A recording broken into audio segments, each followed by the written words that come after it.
Senator, thank you again for being here today and listening to all of our stories. My own experience with digital well-being was really catalyzed by a incredibly negative and parasitic relationship with social media that is similar to Sophia. Started when I was younger and a little more naive and really unaware of the harmful environments that I was entering into, specifically as a young female.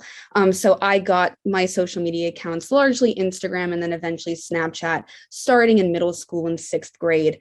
I was one of the last in my friends group to kind of get those accounts. And I specifically just remember thinking, there has to be something amazing on these accounts and on Instagram. I have to be able to connect with so many different people because my friends are opting to put their eyes down on the screens instead of up at me when we're all together and gathered.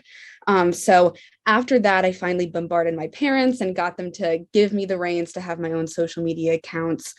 And very quickly, I began to develop an incredibly parasitic relationship with social media that led to a social media addiction. I was spending about 5 to 6 hours on these platforms daily.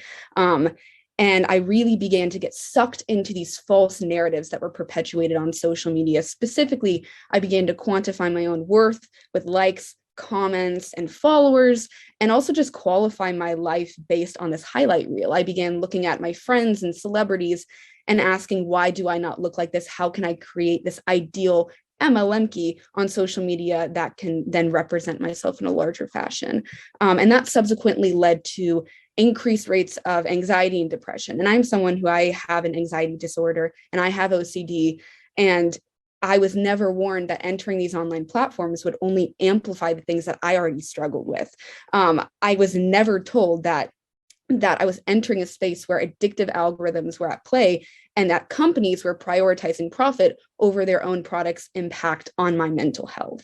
And that really did lead to issues long term. And again, like I said, increased rates of anxiety that were incredibly hard to deal with. And then as a young female, being in this very important developmental period in my life, I entered these apps, and exactly with what you all have said, I was fed harmful content that specifically made me subscribe to unrealistic body standards, and that really perpetuated a deterioration of my own self-image. And giving that to young females, specifically again at this developmental period, is incredibly harmful to the long-term trajectory of my life and how I view myself.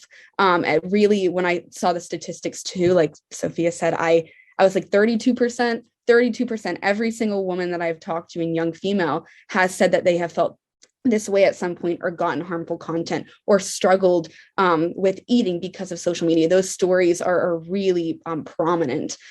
So I really consider myself part of that 32%. But even after all of these negative effects on my mental health, I remained on these apps. And that was largely due to the fact that I felt this need to be on these platforms. I felt this addiction and this pull as though I had lost agency. And as a young female and as a young person, that's incredibly scary to say that I don't have control over my ability to enter these platforms and exit. And that really placed me in a position where I wanted to explore why I was losing my agency, why I didn't have control, and how, again, we can have this conversation about better tech habits because the genie's out of the bottle. We know that we're not going to go back to a place where social media isn't really integral to growing up.